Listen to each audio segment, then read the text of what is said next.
Welcome to the broadcast. I appreciate you. What criticism do you have, sir? Not so much as criticism, more so just handing out flowers and questions, if that's okay. Of course. Thank you, sir. So, Yes, sir. first, shout out to you, Mr. Dennis Sperlin. I appreciate you for all of the content that you've been doing over the years and Thank everything that you've been doing as far as this conversation. Really, just trying to have a logical, bring a logical perspective to it rather than the emotional. you. Yeah. I do have a few questions for you though, because when this case first popped off last year, I pretty much told everybody that maybe y'all should wait until all the facts come out before we start drawing conclusions on it. But of Mhm. course, people couldn't wait. But I've been in a few heated debates over this particular subject, and I just want to make sure that I got a correct understanding of how 9.31 and 9.32 works in Texas, if that's possible. Okay. So, from my understanding, you cannot issue deadly force in response to non-deadly force. Is that correct? Well, I would say the 9.31, my reading of that gives you the right to self-defense. Okay. And 9.32, I get 9.32, whatever. It says that if you already had the right to use self-defense, the self-defense already arose, then you can use deadly force to match deadly force. That's basically how it should be. That's for the layman. That's just the basic understanding. I have the right to defend myself already under this Mhm. one statute and subsection. And now I have the right to use deadly force under this subsection if the situation arises. That's basically what that's saying. Okay. So from what the position that was being countered to me was is that Texas is a stand your ground state and that you do not have a duty to retreat. Yeah, And that's from exactly right. That's exactly right. okay, so from my understanding, from when I was reading it, and this is why I came up to ask you this question because I wanted to make sure that I was arguing this correctly. From my Mhm. understanding from reading 931 and 932, you don't have a duty to retreat, but you have to have at least an exit. In other words, let's say if me and you get into an altercation and I go to issue lethal force towards you, you don't have a duty to retreat. But if you have an exit and you can take it, then you can try, but you can still throw back lethal force towards me. Am I arguing that You correctly don't or you no? don't have it. This is like New York. I think it's like New York or some of those states. You don't even have a right to defend yourself. Something crazy Mhm. like that. I would never Yeah. want to live in those states. No, let me break it down to you like this. If somebody comes up and hits you in the mouth in the football stands, you don't have to run away and let them hit you again before you can hit them back. You don't have to try to exit. Mhm. You stand up and hit them clean in their mouth and try to knock their teeth to the back of their throat. Okay, that's Gotcha. what you have a right to do. That's what stand your ground means in layman's terms. And I know some people who can parse that out. Well, but we're speaking to the public, and this is the language that the public understands. Okay. Mhm. Now, if somebody rolls up to you and pulls out a pistol, okay, or let's say they pull out a bat, and you Mhm. pull out a gun, you don't have to try to back out of the situation before you pop them. You understand? Especially if Gotcha. they about to swing on you, it looks like it's imminent, it's immediate. They done cock back the Louisville Slugger, and they about to come clean across your chin with it. Okay, Mhm. you can pull out that iron and give them two, or however many you need to do. Okay, that's Mhm. what stand your ground means in a nutshell. I know it's an oversimplification, but I want to make it simple so people can understand. You don't have to retreat. You're not obligated to run away and let them chase you.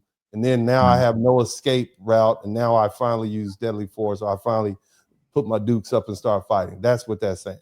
Okay, I hope that Mhm. clarifies it. I try to, Yeah. there's a legal, more Yeah. legal I would give you if you were a client, but for the purpose of YouTube, these Yeah. YouTubian streets, Yeah. that would be understood. But go ahead. No, so in the crux, and thanks for that explanation. In the crux of the argument, no one has seen the video, right? And there's this Okay, discrepancy. what video is it that we haven't seen? So there's a multitude of apparently of videos that everybody keep talking about. Apparently, there's a video where he's getting jumped.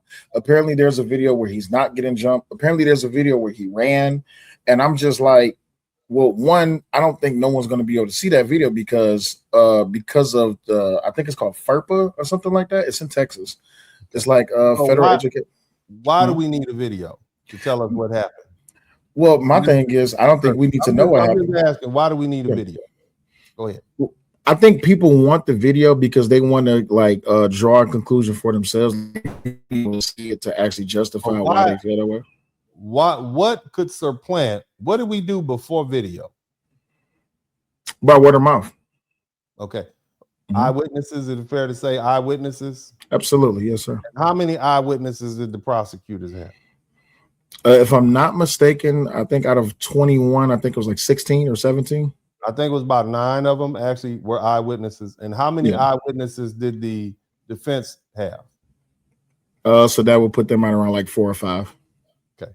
And there were other people around there who were right in that area. Because remember, you talking about a tent and it's a rainstorm. So you have people huddled under the tent. It's not like Karmelo was there by himself with his friend and 4 dudes rolled up on him. They might have already been under the tent. I don't know. Okay.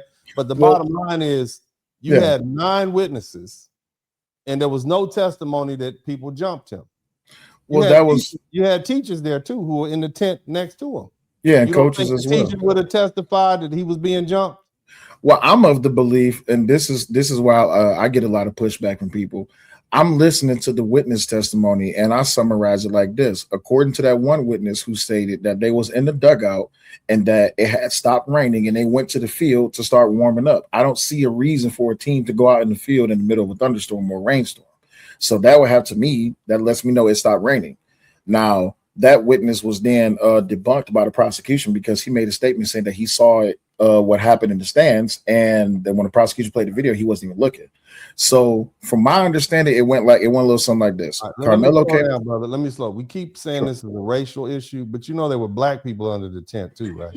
Absolutely. I'm not the one. The black people also lied on Karmelo Anthony because they're racist towards black people. No. I mean, I want you to picture this now. This is a track meet we talk about. We're not talking about badminton. We're not talking about what's this stuff? This is not a golf session. We're talking about track. Right. Who normally is out there running a 100-yard sprint? Black people. Okay, so there were black people on the track. There were black parents. There were black athletes. There were black coaches out there. Are we saying that all these black people who are also sprinkled in this mix, also huddled under the tent, they are all conspired against Karmelo Anthony? And they let me finish. And they are all withholding the information that he was jumped by 4 people. No, that's me and you agree on that point, right? It's just the opposite side of that point is people saying that these people, like, of course, throughout the history of America, yes, people have been lying in their testimony. But my thing is this, though: for what purpose? For what reason? I don't understand why people would say that. Oh, they're withholding evidence or they're lying in their testimony. That doesn't make any sense. They saw what they saw. They said what they said. Simple as that. I don't think in the state of Texas, if you lie under oath, or in an official capacity, you could go to prison for that. Absolutely. So I want, and this is not necessarily for you. This is for all the people in public. So if any of those witnesses lied under oath, they could be severely punished for that. In matter of fact, in some cities, if you lie on an affidavit and use it in an official form, that reaches the level of a felony. Absolutely. So I'm of the opinion that these people would not put their lives and their careers and their futures on the stand, okay, on the line to lie for Karmelo Anthony or for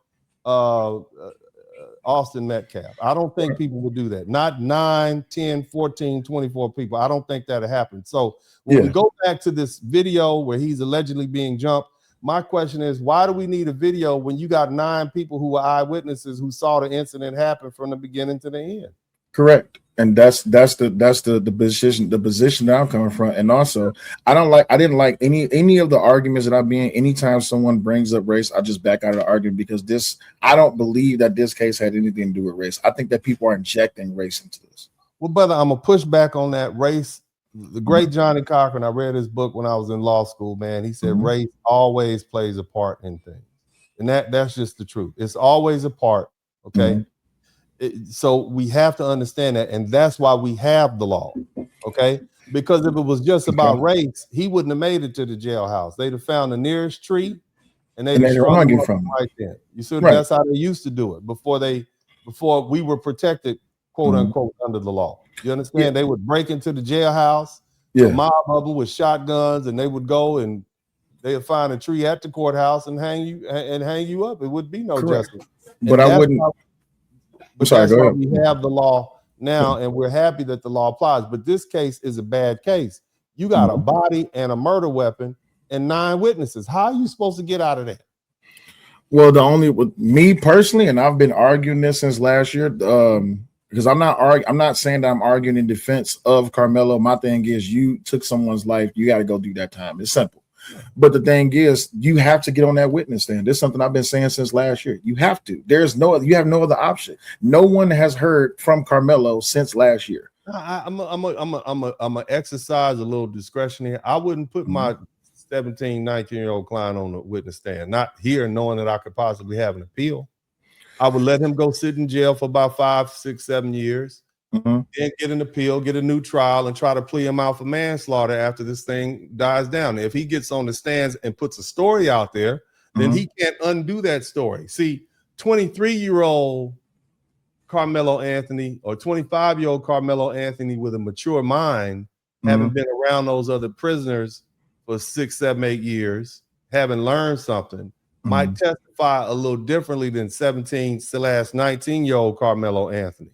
See, the defendants is playing the win in this case for defense counsel is manslaughter. That's a win. That's a hell of a win. I remember my dad was trying his capital murder case, and he was so excited that his client got life. And I'm like, life? He said, yeah, because they were trying to kill him. They were putting him on death row. He was going to die. So a win is a life sentence. And I know that's hard for the public to understand, but people who've actually done real time, they understand that if you get life, you might have a shot at probation. You might not have a date now, but you'll be eligible for probation at some point. That's how real. See, let me tell you something, man. I hate dealing with regular people. I hate dealing with people who haven't interacted with the police. I hate dealing with people who never been to prison, who are dealing with this because they get all nervous. They get scared. I remember, man, me and this cat, man, this old brother, man, he's a former judge. About 4 or 5 years ago, this brother who got caught with about 10 kilos of cocaine came to my office. He wanted me to represent him. So I brought the judge in and I said, look, I don't normally do this, but here's the thing. And I had to call somebody to see how much a kilo of cocaine cost. You didn't know how much a kilo was? No, I was, I don't know. You know what I'm saying? So I said, because see, here's the thing. However much, that's how much I'm going to charge you. Back in the day, it was 10 a key. You got 7 birds, it's going to be $70,000. Absolutely. You got 10, it's going to be $100,000. And that's what my feelings. I'm going to need half up front. You're going to give me another quarter. And after we finish in 30 days, and then you're going to give me another 25 before we finish. You see what I'm saying? That's how it's done. Now, again, I don't practice criminal law, don't like it, don't want to have anything to do with it. But, like I say, I'll put a team together and I'll work with it if you just really want me to be your lawyer. The cat looked at me and said, man, this dude is looking at 15 years. He said, man, it ain't worth it. I'll just get a public defendant. You see what I'm saying? Because he's a career criminal. That's his job. Absolutely. You see what I'm saying? So when you start dealing with prosecutors and you're dealing with judges and you're dealing with criminal defense attorneys, they look at a manslaughter as a win. He got a date, a short date. Yeah. He can do that standing on his head. 7, 8, 9, 10 years, you'll still be young enough to get out and have your life. Regular people don't understand that. Free world people, somebody type free world in the chat room. Free world people don't understand that Karmelo Anthony was never going to be able to walk out of that courtroom a free man. He was either going to get manslaughter or murder.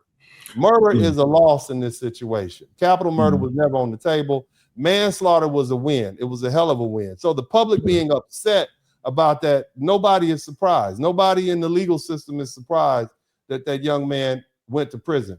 The only question is whether or not he should have got murder or manslaughter. So now let me slide back to this. Right. So now, if you understand that the eventual goal was always to get him manslaughter, and I think that might be 7 to 10 years.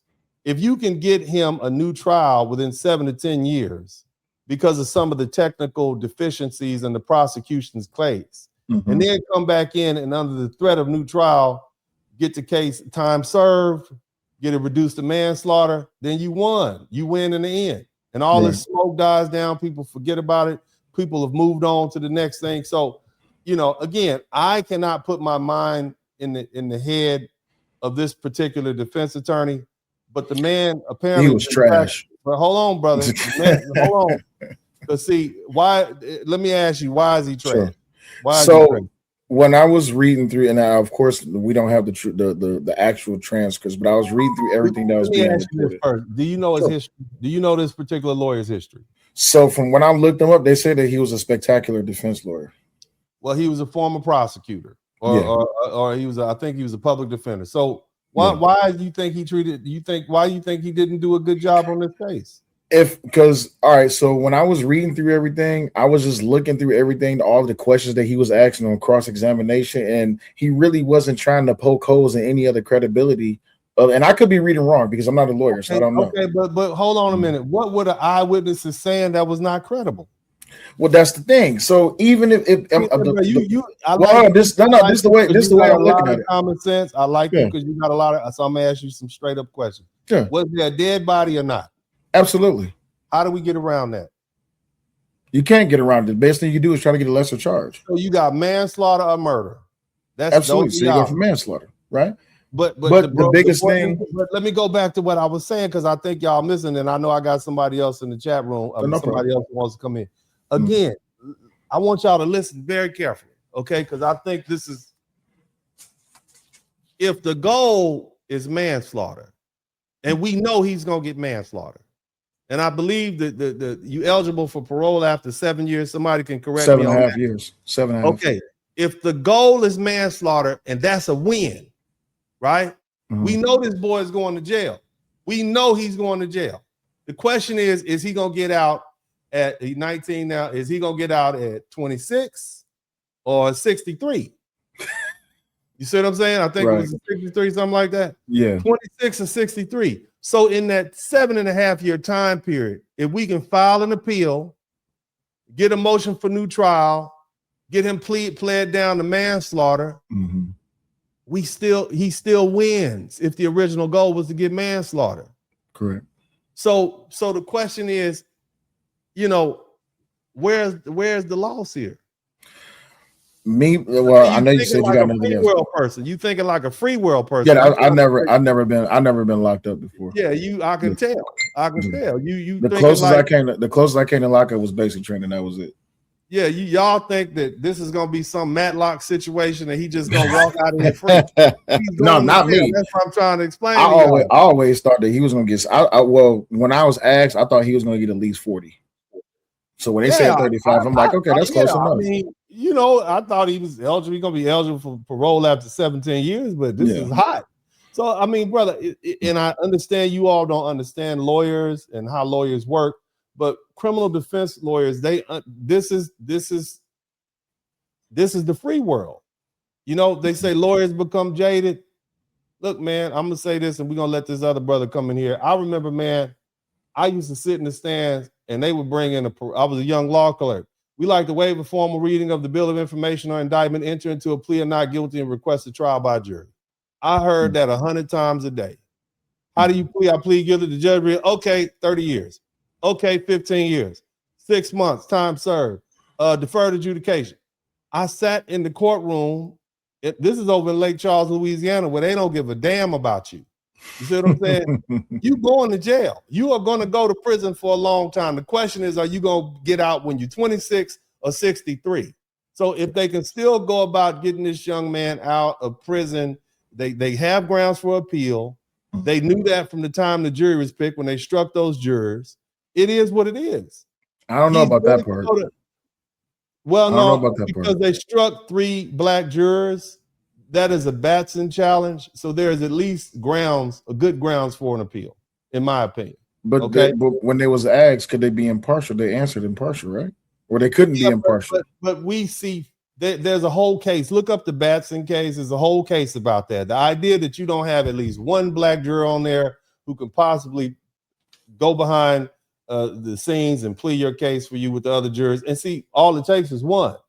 You see what I mean? One, and you got a hung jury and they have to do it again. But the prosecution was like, nah, we're going to violate these rules because we want a prosecution because the eyes of the world are looking at us. So we rather get this feather in our hat, even if it gets overturned, 3, 4, 5 years from now, whatever, we'll deal with that then. I might not even be the prosecutor at that time. But we're going to, for political purposes, we're going to get this conviction. So they kind of bend the rules a little bit, but we all know that that's how that goes. That's basic criminal law.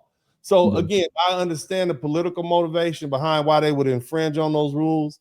If you let them get away with it, they will. But at the end of the day, if this young man is able to get a solid appeal, get the judgment overturned, get a new trial, guess what? Now you have an opportunity to say, hey, we know what happened last time. We didn't put him on the stand, so you don't know exactly what he's going to say. A new jury might believe this. Yeah. You see? But well, I appreciate you. And I thank you for talking to me. Yeah, yeah. I'm gonna look into that and do my homework on it because I am interested in knowing that. It's important that we know how the criminal justice system works. My bottom line is, family, you have. I'm not talking to you directly, but you have to control yourself. You have to control your emotions. Just because somebody punch you, just because somebody hit you, you can't go haul off and go home and get a bat. Can't come back with 3 people, 4 or 5 people. You can't make the block. You can't pull out a pistol. You can't stab people because you're going to go to prison. You have to control yourselves. And that's any parent that loves their children will tell them that. I think. I do. Control yourself. It's better to walk away. Yeah, brother. I appreciate it. Thank you.